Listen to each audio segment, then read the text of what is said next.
On an autumn evening in Seattle, lights began to flicker on in the glass towers of the business district. On the 32nd floor of the technology company, Digital Solutions, Emily Thompson finished typing her last email of the day. On her desk sat a family photo, an old picture showing her father Robert, mother Patricia, and younger sister Jessica all smiling together. Emily let out a deep sigh. Once again this month, she would need to send money home to her family. Her father's small business, Thompson Consulting, had been struggling ever since the pandemic hit. Patricia frequently called to complain about how difficult it was to make ends meet. And although Jessica worked at their father's company, her salary was far from generous, and she was stressed about saving money for her upcoming wedding. It had been 10 years since Emily graduated from college. With her computer science degree, she had immediately landed a job at a major IT company in Seattle and steadily built her career as a project manager. Her annual salary exceeded $150,000, putting her in an enviable position among her peers. However, this success had also created expectations and dependency from her family. It started when her parents fell behind on their mortgage payments. Emily didn't hesitate to send $20,000. Next, she ended up covering part of Jessica's college expenses. Even after graduation, the requests never stopped: her father's business shortfalls, her mother's medical bills, Jessica's car loan. Emily felt like she was working solely for her family's benefit. Her love for her family was genuine. But lately, she had begun to realize that this love was a one-way street. Whenever Emily visited her family, the conversations always centered around family problems and troubles. She was rarely asked about her work successes or personal concerns in any depth. She was always treated as a problem solver and financial supporter. Robert had always been proud, desperately trying to turn his business around on his own. But reality was harsh, and without his daughter's assistance, maintaining the business remained difficult. Still, he accepted Emily's support as if it were only natural. Patricia found meaning in caring for her family, but she constantly worried about their financial security. While she sometimes expressed gratitude to Emily, it often seemed like a strategic move to ensure continued support. Jessica was proud of her sister's success, but she had also grown accustomed to depending on it. Though she worked at her father's company, she never seriously considered independence, and turning to her sister when in trouble had become a habit. She was even expecting Emily's help with the costs for her wedding to her fiancé Mike. Emily had begun to think deeply about her relationship with her family. Was she truly loved, or was she simply needed? Did her family try to understand her personality and emotions, or did they see her merely as a tool for problem solving? As she gazed at Seattle's nightscape through her office window, Emily thought about her upcoming birthday. This birthday might hold special meaning for her. Recently, she had begun to re-examine her life and consider what truly mattered to her. Her family relationships were part of that re-evaluation. One morning, Emily was unusually awakened by a phone call from her family. Normally, she would expect it to be her mother with some problem or her father requesting urgent financial help, but this time was different. Jessica's bright voice rang out from the other end of the line. "Good morning, Emily. Your birthday is this Saturday, isn't it? We want to throw you a special celebration. It's been years since our whole family got together." Emily was surprised. Indeed, for the past several years, she had spent her birthdays alone or having a simple meal with work colleagues. While she was happy that her family remembered her birthday, she couldn't shake the suspicion that there might be an ulterior motive. Really? Everyone? Yes. Dad and Mom both said they want to properly thank you. You're always supporting us, so now it's our turn to treat you special. There was a warmth in Jessica's voice that Emily hadn't heard in a long time. Deep in her heart, Emily felt a small spark of hope. Perhaps her family truly understood and appreciated her contributions. I made a reservation at a wonderful restaurant. Have you heard of Le Jardin? It's the most upscale French restaurant in Seattle. I booked it for Saturday night at 7. Make sure to dress up. Le Jardin was indeed one of Seattle's premier luxury restaurants. Emily knew the name but had never actually been there. It was famous for meals that easily cost over $200 per person. Emily was touched that her family had chosen such an elegant establishment. Throughout that week, Emily's heart felt light. Even busy days racing against project deadlines became bearable when she thought about the special evening with her family. The expectation that she might finally feel love from her family quietly grew in her chest. On Wednesday evening, her mother Patricia called. "Emily, I'm really looking forward to Saturday. Everyone knows how hard you work for us. Now it's our turn to spoil you." Her mother's voice was gentle, and Emily felt relieved. Most previous calls had involved some kind of request or complaint, but this time it seemed like pure concern for her well-being. "Thank you, Mom. I'm really excited about it. Did you buy a new dress? It's a special night, so you need a special outfit." Emily laughed. "Of course. I bought a beautiful blue dress. I hope everyone likes it. I'm sure it's lovely. You're always beautiful." It had been a long time since Emily heard such words from her mother. She felt warmth in her chest. On Friday night, Emily made special preparations. She had her hair styled at the salon and tried on the elegant navy blue dress she had purchased. Looking at herself in the mirror, she smiled. Tomorrow really seemed like it would be a special night. On Saturday afternoon, Jessica called for final confirmation. "Emily, thank you so much for tonight. Dad and Mom are really looking forward to spending wonderful time with you. You're truly precious to us." "Me too, Jessica. I'm so happy we can all spend time together after so long. It's going to be an unforgettable night." There seemed to be special meaning hidden in Jessica's voice. Emily imagined that her family might have prepared some surprise for her. At 6:30 in the evening, Emily, dressed in her beautiful gown, took a taxi to Le Jardin. The restaurant was located on the top floor of a luxury hotel downtown, famous for its panoramic view of Seattle's skyline. At the restaurant entrance, Emily waited for her family. She had arrived a bit early, but her heart was racing with anticipation for the special evening. Soon, Robert appeared with Patricia on his arm. Then Jessica showed up with her fiancé Mike. "Emily." Her mother rushed over and embraced her daughter. "What a lovely dress. You look absolutely beautiful." Her father also wore an unusually warm smile. "Happy birthday, Emily. Let's make tonight special." Jessica and Mike also greeted her warmly. Emily felt her family's affection and was genuinely happy. All her previous doubts and anxieties seemed to evaporate like mist. "We have a reservation under Thompson," her father told the host. "Certainly. Right this way, please." They were led to a prime table by the window. It was a wonderful spot with a perfect view of Seattle's beautiful nightscape. The table was set with white linen and beautiful silver cutlery. "What a lovely place!" Emily exclaimed. "Thank you so much, everyone. It's perfect for you," Jessica smiled. "Let's enjoy ourselves tonight."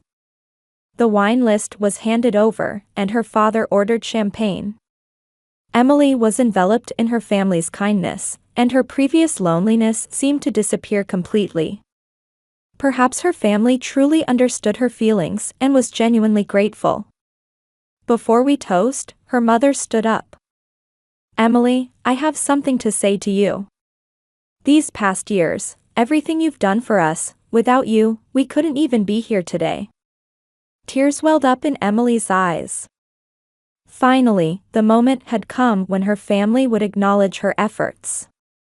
"Tonight is the night we repay you," her father added. "To our beloved daughter." Champagne was poured and glasses were raised. Emily was surrounded by her family's smiles and felt happiness from the bottom of her heart. Then, "To our wonderful daughter, Emily," Robert raised his glass high. "Cheers." Everyone's voices joined together, and the crystal glasses made a beautiful sound.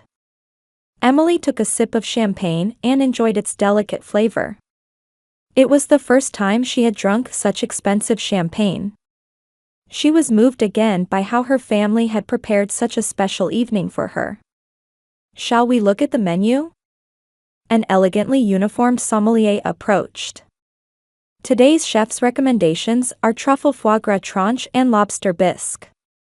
Her father waved his hand grandly. "Tonight is special. Let's order the finest things. Emily, choose whatever you like." Emily was surprised when she looked at the menu. Appetizers alone cost between $50 and $80 per plate. Main dishes were all over $100. However, she was moved by how generously her family was treating her. "Are you sure? At such an expensive restaurant?" "Of course," Patricia smiled. "We always want you to experience the very best." Jessica was explaining to her fiancé Mike. "Emily is my sister.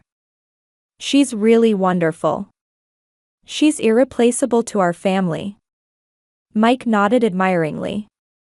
"Jessica always talks about Emily's success stories." "Success stories are too grand," Emily said modestly, but inwardly she was pleased. She could feel that her family was proud of her. After ordering was complete, the conversation naturally shifted to family updates. But tonight's conversation was different from usual. Normally, they would only talk about family problems and troubles, but tonight they asked about Emily's work and hobbies. "Emily, how's work lately? Tell us about your new project," her father asked with interest. Emily was delighted and talked about the artificial intelligence marketing system development she was working on. How long had it been since her family had listened to her so seriously? "That's amazing." Jessica's eyes sparkled. "You're working on such cutting-edge stuff." "All I do is paperwork at Dad's company." "You're doing important work too, Jessica," Emily encouraged her sister. "Supporting the family business is admirable." The appetizers arrived. The aroma of truffles filled the table, and everyone exclaimed in admiration. Emily tasted real truffles for the first time in her life. The rich, complex flavor made her close her eyes involuntarily. "Is it delicious?" her mother asked gently. "Incredibly delicious. Thank you so much. If you're happy, then we're happy too." The main dishes arrived. Emily had ordered filet steak made from the finest local beef. The perfectly cooked meat showed a pink cross-section when she cut into it with her knife. "This is a work of art," Emily marveled. "It's perfect for you," her father said with satisfaction. "Our daughter deserves the very best." Including dessert, the meal was perfect. Emily truly enjoyed her time with her family. For the first time in a long while, she could feel genuine family bonds. All her previous doubts and loneliness seemed like a bad dream. As the meal neared its end, her mother picked up her wine glass and stood up. "Emily, let me say one more time. Tonight has been truly wonderful. To enjoy such delicious food in such a lovely place with the whole family. Thank you so much for today." Emily beamed with a genuine smile. "I'm truly happy to spend time with everyone." Her mother raised her glass high. "No, thank you. It was delicious." In that moment, Emily was enveloped in happiness. She was convinced that her family truly cherished her. Her years of support and sacrifice had finally been understood and appreciated by her family. However, that blissful moment suddenly came to an end. An elegantly dressed waitress in a black uniform approached the table silently. In her hand was a check in an elegant leather folder. The waitress smiled as she quietly placed the check in front of Emily. A silence fell as if time had stopped. Emily stared at the check. The numbers seemed blurry. $3,500. With tip, it would be close to $4,000. An amount equivalent to a quarter of her monthly salary. "Oh my," her mother said quietly. But her voice didn't contain surprise, it seemed to hold some other emotion. When Emily slowly looked up, she saw her father and Jessica exchanging glances. Then, both of them started laughing at the same time. What began as quiet giggles soon became uncontrollable laughter. Jessica covered her mouth while laughing. Did you see Emily's face? She's completely frozen. Her father was laughing with tears in his eyes. Did she really think she wouldn't have to pay? Oh, that's funny. Mike also looked confused but put on a diplomatic smile, reading the room. Only their mother didn't laugh, but the look in her eyes as she watched Emily held not sympathy, but a kind of satisfaction. Emily couldn't move. She heard something crumbling in her mind. Her family's laughter echoed in her ears, becoming the cruelest sound in the world for her. "What's wrong, Emily?" Jessica said, still laughing. "It's the usual thing, isn't it?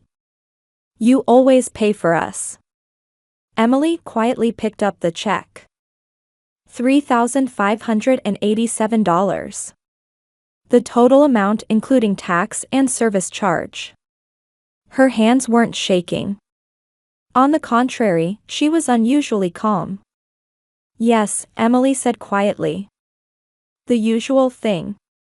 She took out her credit card from her handbag and handed it to the waitress along with the check. The waitress accepted it with an uncomfortable expression. "Emily, you're really such a good person," Jessica said with satisfaction. "Thank you always for us." Her father also nodded with satisfaction. "This is what family is. We support each other." Emily didn't respond. She just sat quietly. Her family's conversation continued, but it no longer reached her ears. She felt something completely break inside her heart. The waitress returned and handed back the receipt and credit card. Emily mechanically accepted them and put them in her handbag. "Well, shall we go home?" Her mother stood up. "What a wonderful night." The family began to get up. Emily also stood, but her legs felt weak. As they started walking toward the restaurant exit, Emily suddenly stopped. "Wait a minute." Her voice was quiet but had a resolute ring to it. The family turned around. "What's wrong, Emily?"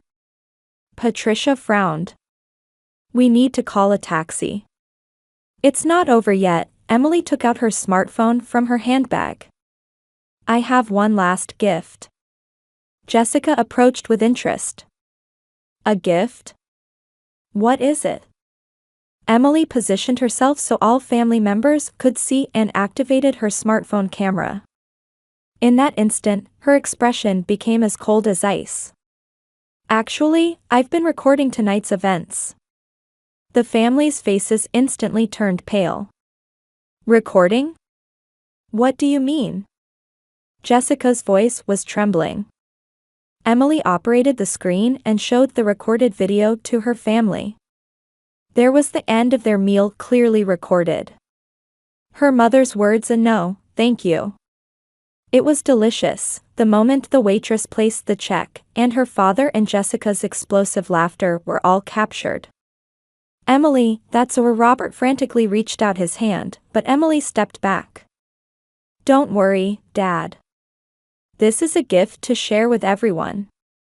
Emily began adding a brief caption to the video. "To my dear family. Thank you for this precious gift. I was able to see your true selves. Emily, stop it, her mother said with a shaking voice. Please. Stop. Emily smiled coldly. We're just getting started. Do you remember how much I've paid for you over the past 10 years? She continued. Mortgage payments, $200,000. Jessica's college expenses, $80,000. Dad's business loans, $150,000. Mom's medical bills, $30,000. Jessica's car, $25,000. Including everything else, over $500,000 total. The family was speechless.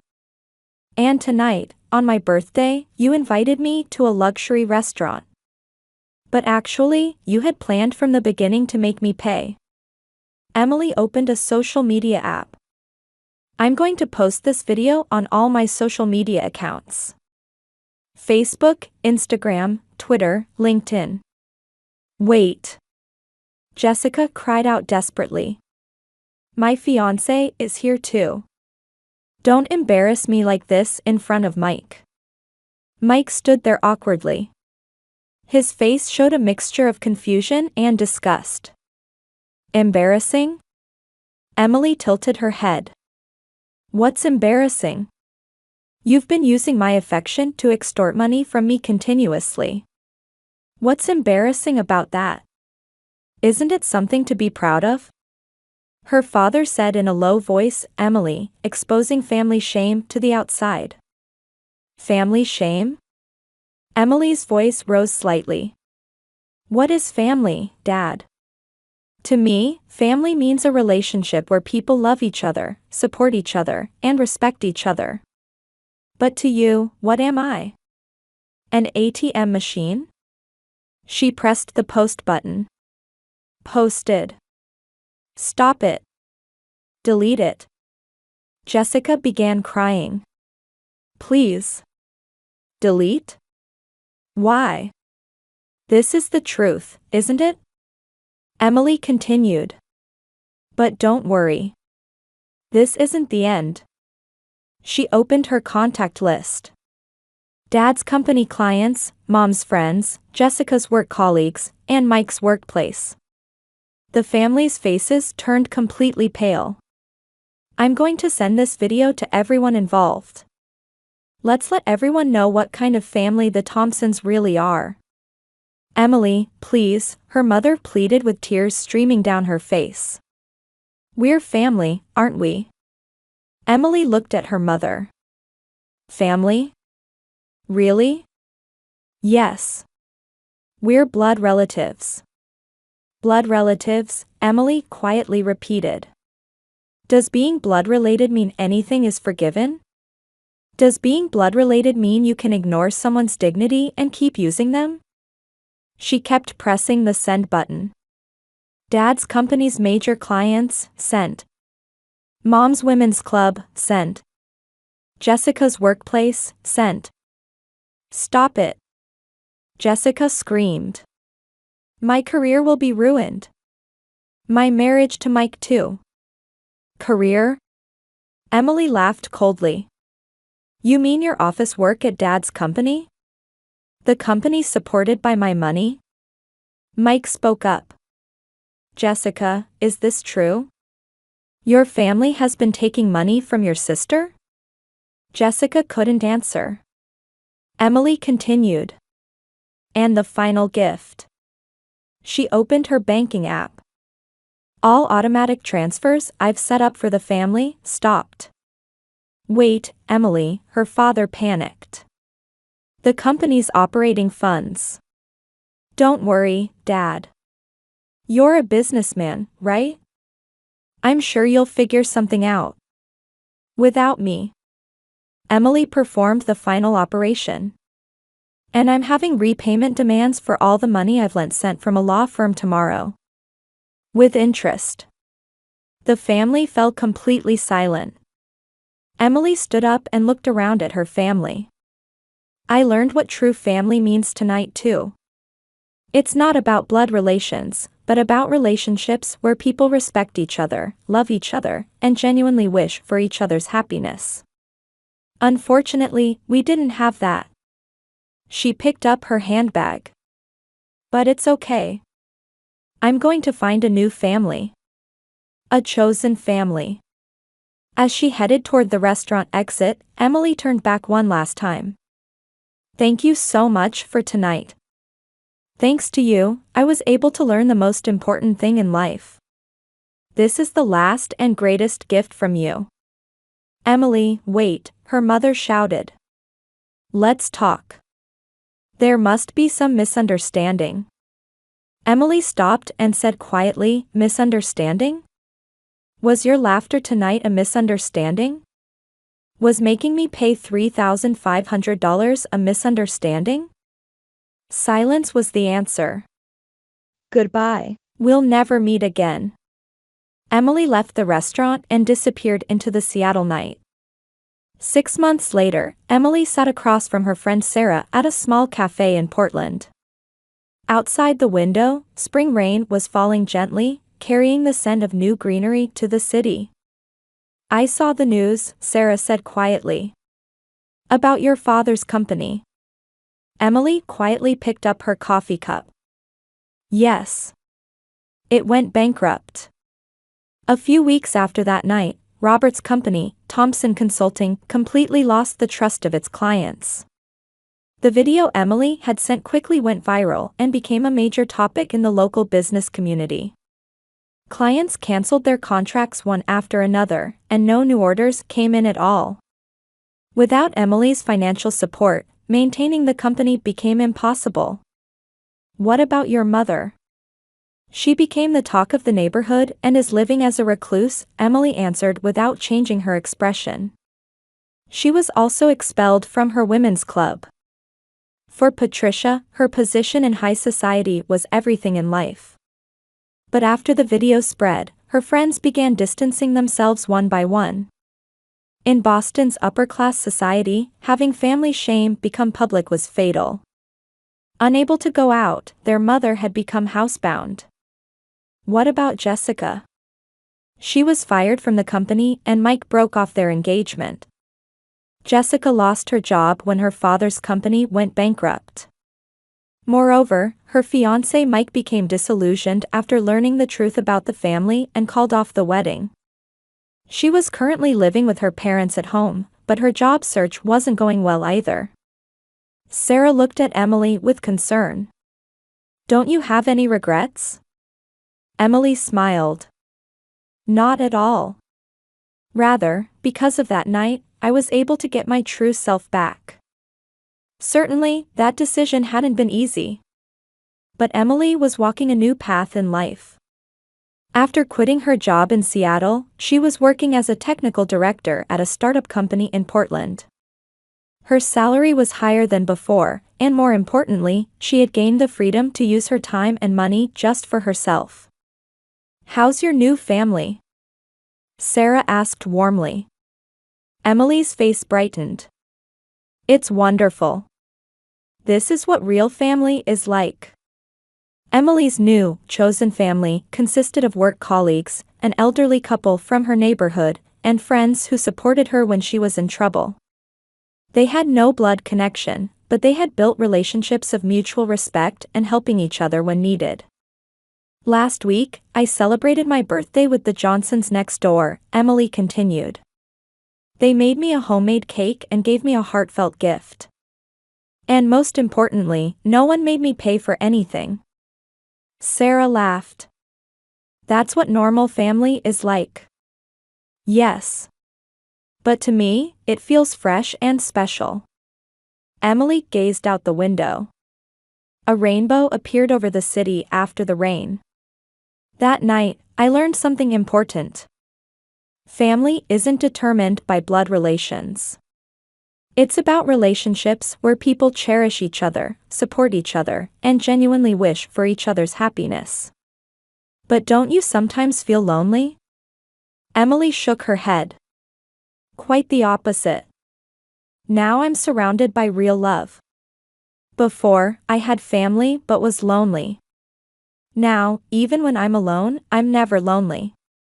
She added finally, people have the right to choose their own family. Just because you're blood related doesn't mean you have to keep associating with people who use you or don't respect you. True family means people who cherish you. A gentle silence filled the cafe. If there's someone in a similar situation now, what would you tell them? Sarah asked. Emily became serious. I'd tell them to know their worth. You deserve to be loved. Real love. And have the courage to distance yourself from people who won't give that to you. Outside the window, the rainbow gradually faded, but a new light of hope was shining in Emily's heart. The last dinner with her family had actually been the beginning of a new life for her. Because true family is about bonds of the heart, not blood relations.